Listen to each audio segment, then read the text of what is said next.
नमस्कार दोस्तों, सुपर कहानियाँ इन हिंदी चैनल में आप सभी का स्वागत है। हमारी आज की कहानी है खून के आंसू। आज पूरे 4 वर्षों के बाद अशोक अपने देश भारत लौट रहा था और अपने माँ बाबूजी और अपनी पत्नी से मिलने की खुशी से अंदर ही अंदर उत्साहित हो रहा था। वह उन्हें सरप्राइज देना चाहता था, इसीलिए उसने अपने आने की खबर भी अपने घर वालों को नहीं दी थी, क्योंकि नौकरी के सिलसिले में ऑस्ट्रेलिया गया था।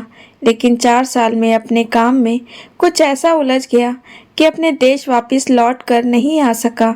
एयरपोर्ट पर उतरकर अशोक सोचने लगा, पिछली बार जब उसकी पत्नी आरती से उसकी बात हुई थी तो उसने बताया था कि माँ की तबीयत आजकल ठीक नहीं रहती। शायद उन्हें शहर की हवा रास नहीं आई, इसीलिए माँ बाबूजी कुछ दिनों के लिए गांव में श्यामलाल चाचा जी के पास रहने चले गए हैं। अशोक जल्दी से जल्दी अपने माँ बाबूजी से मिलना चाहता था, इसीलिए वहां एयरपोर्ट पर उतरकर अपनी पत्नी आरती से मिले बिना टैक्सी करके सीधा अपने गांव के लिए निकल गया। गांव पहुंचकर जैसे ही टैक्सी से बाहर निकला तो गांव की मिट्टी की खुशबू, लहलहाते खेल उसे अपनी ओर आकर्षित करने लगे। उसका बचपन उसकी आंखों के सामने किसी चलचित्र की तरह दिखाई देने लगा। श्यामलाल चाचा जी के घर जाते हुए वह गांव की हर एक गली और हर एक नुक्कड़ को बड़े ध्यान से देखते जा रहा था और अपने माता पिता के साथ बिताए अनमोल पलों को याद करता जा रहा था।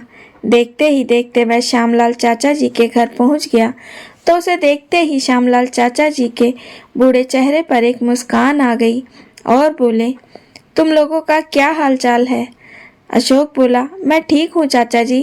पर अशोक श्यामलाल चाचा जी से ऐसा कहते हुए इधर उधर नजर दौड़ाने लगा। उसकी नज़र अपने माता पिता को ढूंढ रही थी। तभी श्यामलाल चाचा जी बोले, क्या हुआ बेटा, किसे ढूंढ रहे हो? फिर अशोक कहने लगा, चाचा जी, मेरे माँ बाबूजी कहाँ हैं? बहुत समय हो गया उनसे मिले हुए, क्या आप उन्हें बुला देंगे? अशोक की बातें सुनकर श्यामलाल जी हैरान रह गए। अरे क्या बात कर रहे हो बेटा, तुम्हारे माँ बाबूजी तो शहर में ही रहते हैं ना? मुझे तो कितने साल हो गए तुम्हारे माँ बाबूजी से मिले हुए। यह सुनकर अशोक के चेहरे का रंग उड़ गया और फीकी सी मुस्कुराहट के साथ बोला, लेकिन चाचा जी, माँ बाबूजी तो कब से गांव वापस आ चुके हैं और वह तो यहीं गांव में आपके घर पर ही रह रहे हैं ना? तभी श्यामलाल चाचा जी हैरानी से बोले, नहीं बेटा, तुझे कोई गलतफहमी हो गई होगी। तेरी माँ और बाबूजी तो कब से यहाँ नहीं आए। कैलाशनाथ जी से मिलने को तो मेरी भी आंखें कब से तरस गई हैं। यह सुनकर अशोक की हैरानी का ठिकाना ही ना रहा। वह गंभीर सोच में पड़ गया। अशोक गांव के अन्य लोगों से भी पूछताछ करने लगा, लेकिन उसे कुछ नहीं पता चला। आखिर माँ बाबूजी कहाँ हैं? यह सोचते हुए उसने अपनी पत्नी आरती को फ़ोन लगाकर उससे पूछना चाहा तो पाया कि उसकी पत्नी का फ़ोन स्विच ऑफ था। उसने बहुत बार कोशिश की, लेकिन अपनी पत्नी से बात नहीं कर पाया। थक हार कर अशोक वापस टैक्सी में बैठ गया और अपने शहर की ओर निकल पड़ा। अशोक को इतना परेशान देखकर टैक्सी ड्राइवर ने उससे उसकी परेशानी का कारण जानना चाहा तो अशोक ने उसे सारी बात बता दी। जैसे ही वे लोग शहर पहुंचे तो टैक्सी ड्राइवर ने गाड़ी को महादेव मंदिर के बाहर रोक दिया और कहने लगा, साहब, इस मंदिर की बहुत मान्यता है। कहते हैं इस मंदिर में माथा टेक कर जो भी प्रार्थना करता है वह पूरी हो जाती है। टैक्सी ड्राइवर की यह बात सुनकर अशोक भी मंदिर में माथा टेकने चला गया। मंदिर में प्रार्थना करने के बाद जैसे ही मंदिर के प्रांगण में आया तो उसने देखा कि वहाँ बहुत भीड़ जमा थी। लगता है वहाँ किसी सेठ ने भंडारा लगवाया था। उसी भीड़ में उसने देखा एक बूढ़ा आदमी जो कि मैले कुचैले कपड़े पहने हुआ था। उसकी दाढ़ी और नाखून बड़े हुए थे और बहुत मुश्किल से चल पा रहा था। वह भीड़ में घुसकर प्रसाद लेने की कोशिश कर रहा था, पर कोशिश करने के बावजूद भी अंदर जाने में नाकामयाब हो रहा था। वह बहुत कमज़ोर था, पर फिर भी प्रयास करने लगता, पर भीड़ में स्वयं को असमर्थ पा रहा था। लेकिन जैसे तैसे कोशिश करने के बाद जब वह प्रसाद लेने के लिए पहुंचा तब तक प्रसाद समाप्त हो चुका था। वह बूढ़ा व्यक्ति निराश निढाल होकर वहीं बैठ गया। उसकी आंखों से आंसू बहने लगे। अशोक को बूढ़े व्यक्ति पर बहुत तरस आया। वह दौड़कर उनके पास आया और पीछे से उनके कंधे पर हाथ रखकर कहने लगा, बाबा, आप परेशान मत हो, मैं आपके लिए खाना लेकर आता हूँ। ऐसा कहते हुए जैसे ही अशोक खाना लेने के लिए जाने लगा तो एकाएक चौंक गया। वह व्यक्ति उसे कुछ जाना पहचाना सा लगा। उसे ऐसा लगा जैसे उस व्यक्ति में उसे अपने पिता की झलक दिखाई दी। उसके दिल की धड़कन तेज हो गई और अचानक ही जाते जाते रुक गया और वापस मुड़कर अशोक ने व्यक्ति की ओर गौर से देखा तो उसे ऐसा महसूस किया कि जैसे उसकी आंखों के सामने अंधेरा ही छा गया, क्योंकि बूढ़ा व्यक्ति और कोई नहीं, उसके पिता कैलाश नाथ जी थे, जिनकी आंखें चेहरे के अंदर तक धंस चुकी थी और शरीर मात्र हड्डियों का ढांचा रह गया था।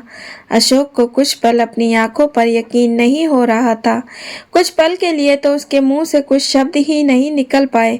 फिर भरे गले से वह बोला, बाबूजी, बाबूजी, आप यहाँ इस हालत में हैं? आपकी ये हालत कैसे हो गई? और आप कहाँ चले गए थे? मैंने आपको कहाँ कहाँ नहीं ढूंढा। ऐसा कहते हुए वह अपने पिता के गले लग पड़ा। तभी कैलाश नाथ जी ने एक नज़र उसकी ओर देखा और उसे घृणा से झटकते हुए कहा, हमारी इस हालत का जिम्मेदार केवल तू है, तो अब क्या लेने आया है मेरे पास? अपने माँ बाप पर दया आ गई या फिर देखने आया है कि तेरे माँ बाप जिंदा भी हैं या मर गए?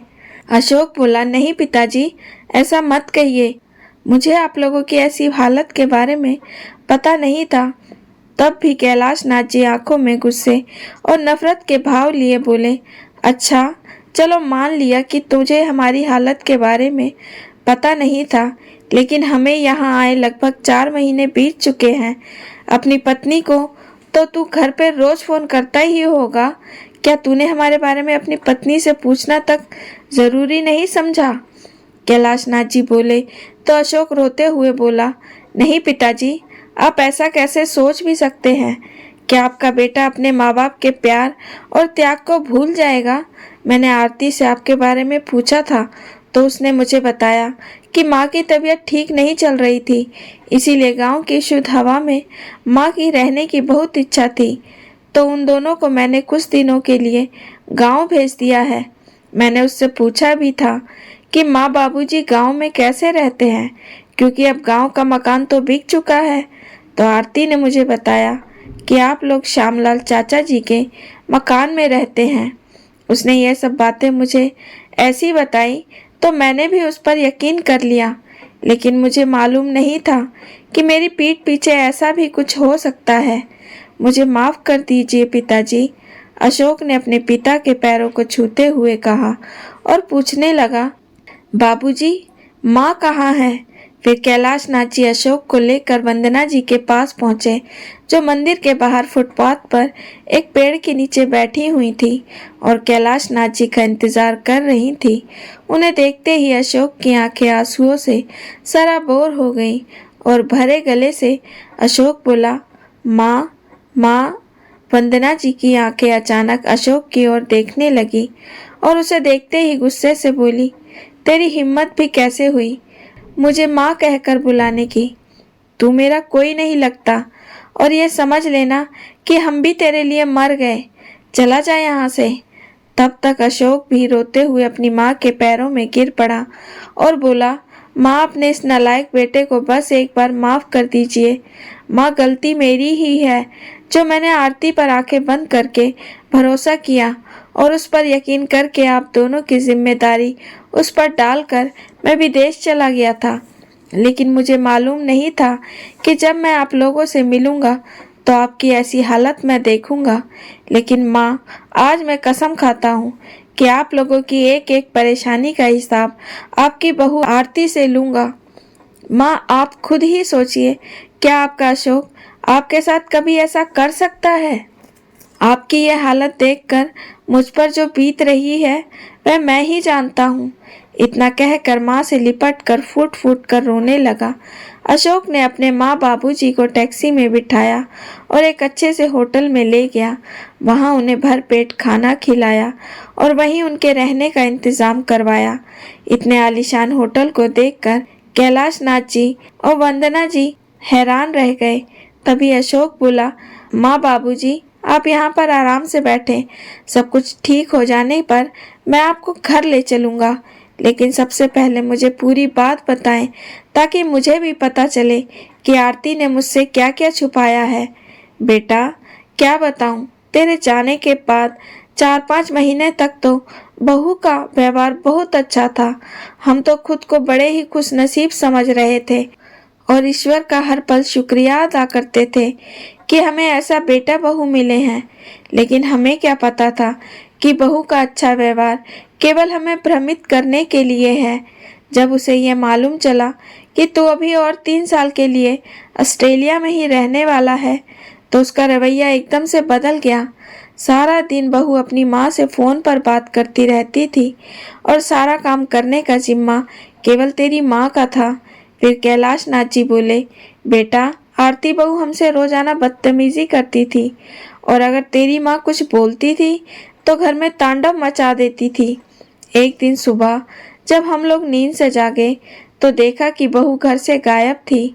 हमने पूरा घर छान मारा लेकिन वह कहीं नहीं थी। हमने बहू को फ़ोन लगाया लेकिन उसने फ़ोन भी नहीं उठाया।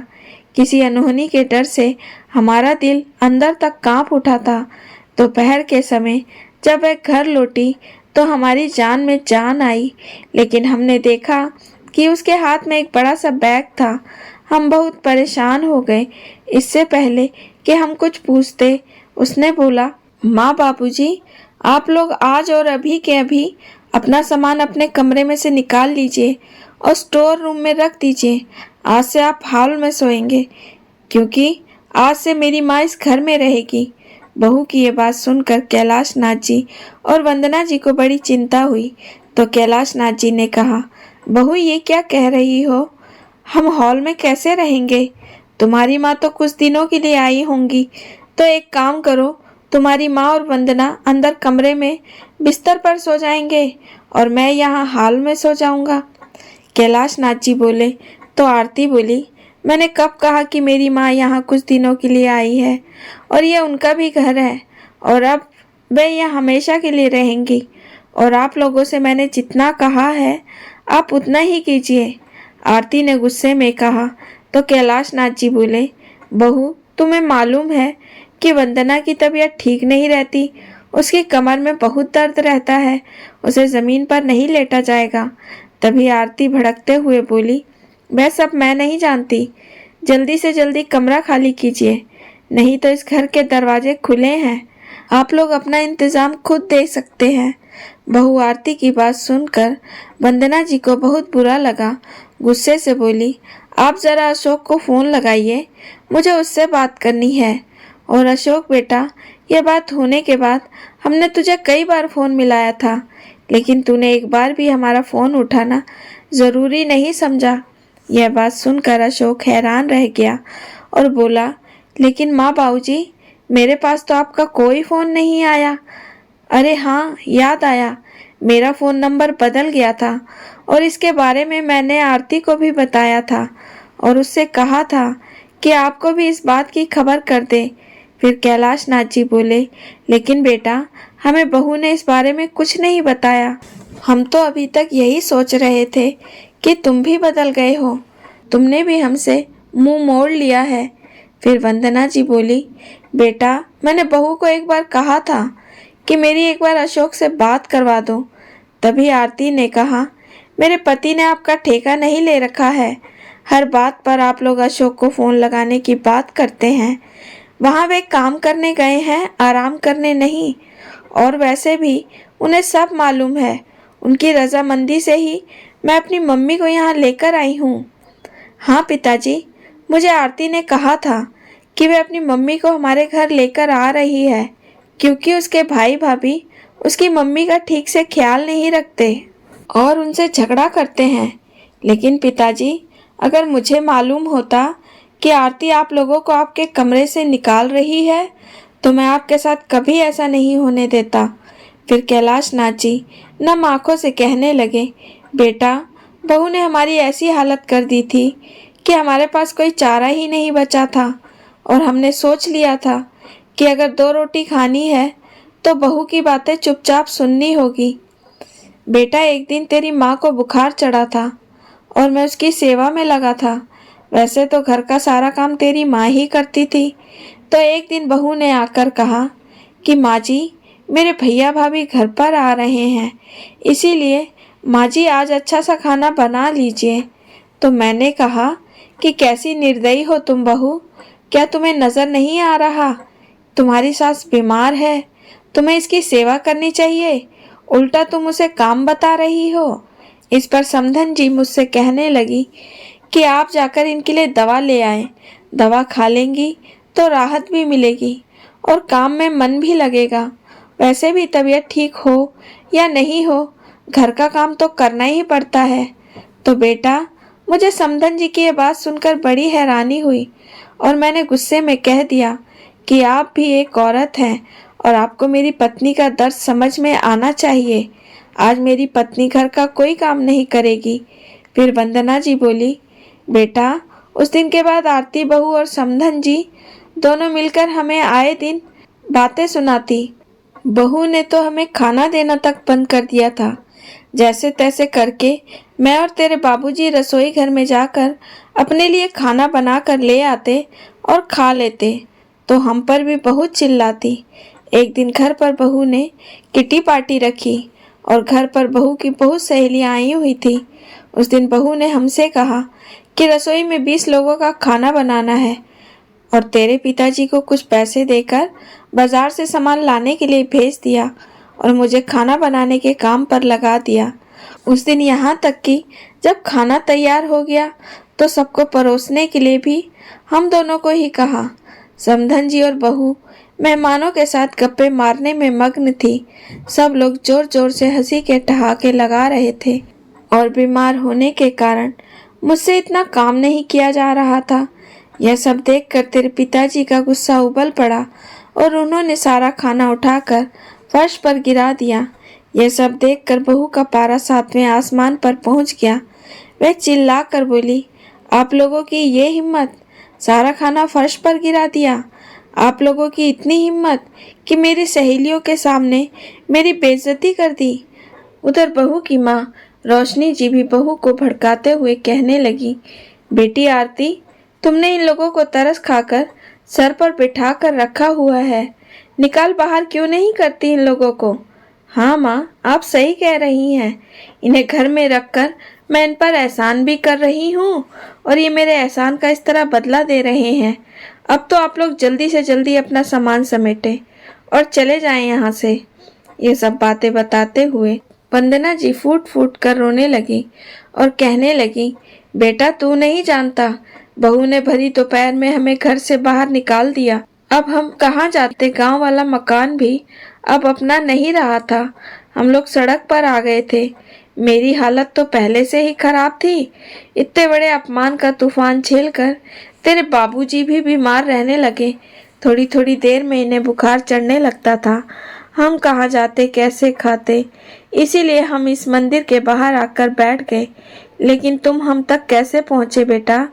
वंदना जी के पूछने पर अशोक ने कहा, माँ, आप लोगों के घर से निकलने के बाद आरती ने मुझसे कहा कि आप श्यामलाल चाचा जी के पास गांव में चले गए हैं और जब मैंने कुछ दिनों के बाद उससे पूछा कि माँ बाबूजी का फ़ोन क्यों नहीं लग रहा तो उसने बताया कि आपका फ़ोन घर पर ही रखा है और आप लोग गांव वालों के साथ तीर्थ यात्रा पर चले गए हैं। इस कारण आप लोगों से बात नहीं हो पाएगी। मुझे थोड़ा शक भी हुआ क्योंकि अगर आप लोग गांव वालों के साथ तीर्थ यात्रा पर जाते तो मुझसे एक बार बात ज़रूर करते और बिना बताए कहीं ना जाते। इसीलिए मैं जल्दी जल्दी काम निपटा कर आरती को खबर किए बिना भारत वापस आ गया। आपसे मिलने के लिए मैं सबसे पहले गांव में ही गया था, लेकिन वहां श्यामलाल चाचा जी ने मुझे बताया कि आप तो वहां गए ही नहीं। फिर माँ बाबूजी, मुझे आप लोगों की बहुत चिंता हो रही थी। मैं खुद को बहुत लाचार महसूस कर रहा था। ईश्वर से मिलने की चाह में यहाँ आ पहुंचा और आप लोगों को ऐसी हालत में पाया। लेकिन अब आप लोग बिल्कुल चिंता मत करना, मुझे सब कुछ पता चल चुका है। अब तो उस बददिमाग औरत को सबक सिखाने का और मजा चखाने का समय आ गया है। मैं कसम खाता हूँ माँ, अगर उसे उसकी औकात ना दिखाई तो मैं भी आपका बेटा नहीं। ऐसा कहकर अशोक अपने घर लौट आया। जैसे ही घर के बाहर पहुंचा तो सुना कि दोनों माँ बेटी बैठे हुए चाय और नाश्ते का आनंद ले रही थी।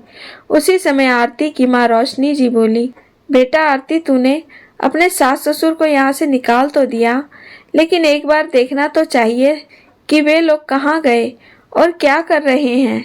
अगर उन्होंने दामाद जी को सारी खबर कर दी तो हमारा क्या होगा। अरे माँ, आप भी क्या बात करते हो। जब उन्हें अपने बेटे का फोन नंबर ही नहीं मालूम तो वे उन्हें फोन कैसे करेंगे। आप निश्चिंत रहिए, और वैसे भी उनके आने में अभी बहुत समय बाकी है। तब तक तो वो दोनों स्वर्ग सिधार जाएंगे। ऐसी स्थिति में भला कितने दिनों तक जीवित रहेंगे।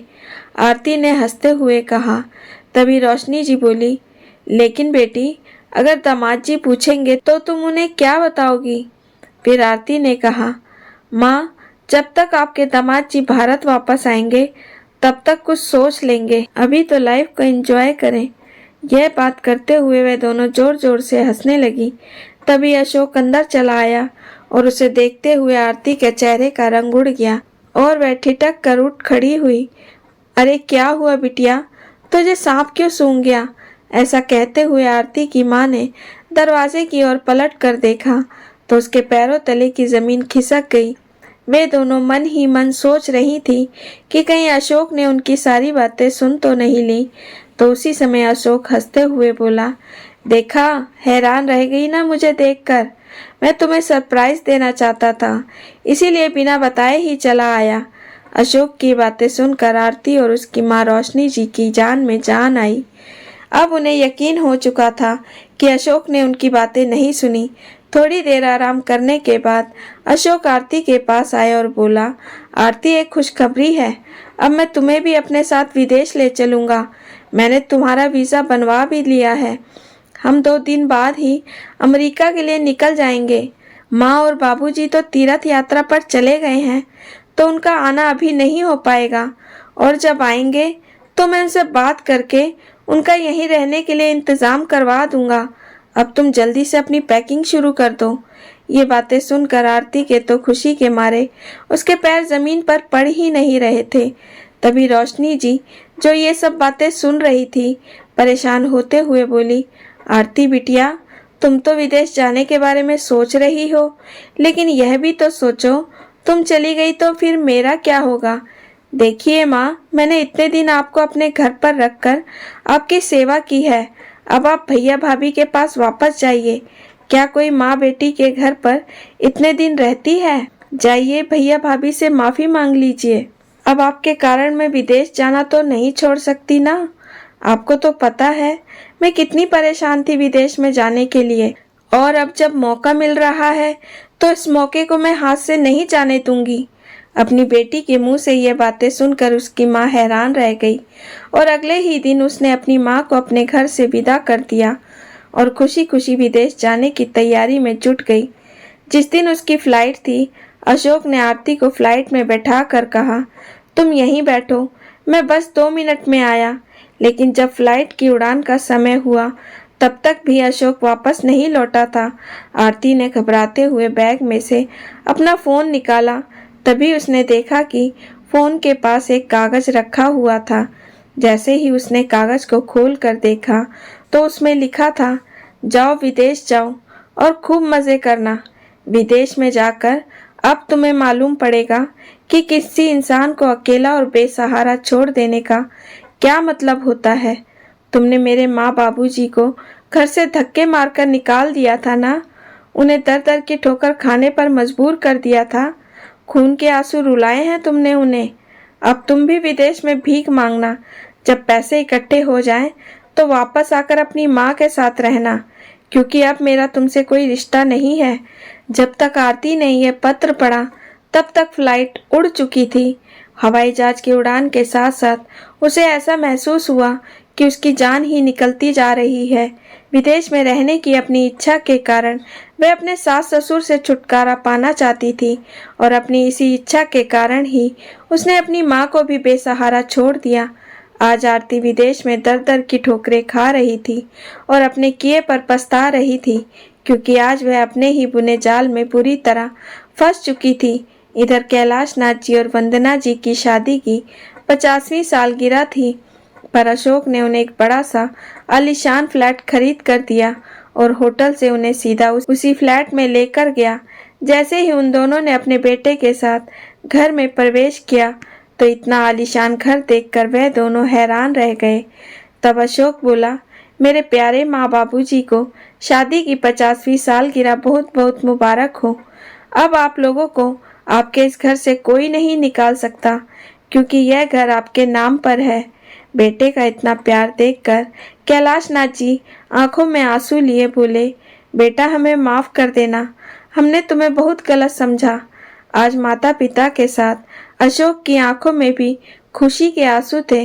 कुछ समय के बाद अशोक के पास आरती का फोन आया, लेकिन अशोक ने उसका फोन काट दिया। उसने कई बार फोन लगाया, लेकिन अशोक ने नहीं उठाया। तब कैलाश नाथ जी के पूछने पर अशोक ने उन्हें सब कुछ बता दिया कि किस तरह उसने आरती को उसके बुरे कर्मों की सजा दी। इतना सुनते ही कैलाश नाथ जी और वंदना जी परेशान हो गईं। थोड़ी देर में आरती का फिर से फोन आया तो कैलाश नाथ जी ने जल्दी से फोन उठा लिया। उधर से आरती की रोने की आवाज आई और फिर गिड़गिड़ाते हुए बोली, बाबूजी मुझे माफ कर दीजिए, मैंने आप लोगों के साथ बहुत बुरा व्यवहार किया है, जिस कारण अशोक ने मुझे अकेला छोड़ दिया है। बाबूजी मुझे माफ कर दीजिए, उन्होंने मुझसे सारे रिश्ते खत्म कर दिए हैं। आप ही उन्हें कुछ समझाइए ना, मैं यहाँ बहुत तकलीफ में हूँ। बाबूजी मुझे सबक मिल चुका है, मैं कसम खाती हूँ कि आज के बाद आप लोगों को कोई तकलीफ नहीं होने दूंगी। आरती के इतना कहने पर कैलाश नाथ जी और वंदना जी का दिल पिघल गया। उन्होंने बेटे से कहकर आरती के आने का इंतजाम करवाया। 2 दिन बाद आरती घर पहुंच गई। उसने अपने सास ससुर के पैरों में गिरकर उनसे माफी मांगी और उनकी खूब सेवा करने लगी। आज एक बेटे ने दुनिया वालों के सामने एक मिसाल कायम कर दी थी, लेकिन उधर आरती की माँ रोशनी जी जब अपने घर पहुंची तो देखा कि उनका सारा सामान स्टोर रूम में शिफ्ट हो चुका था।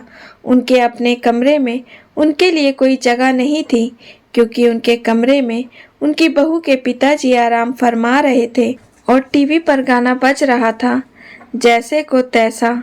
तो दोस्तों, अशोक ने आरती के साथ सही किया या गलत, लाइक और कमेंट करके ज़रूर बताएं और चैनल को सब्सक्राइब करना बिल्कुल ना भूलें। मिलते हैं एक नई कहानी के साथ। बहुत बहुत धन्यवाद।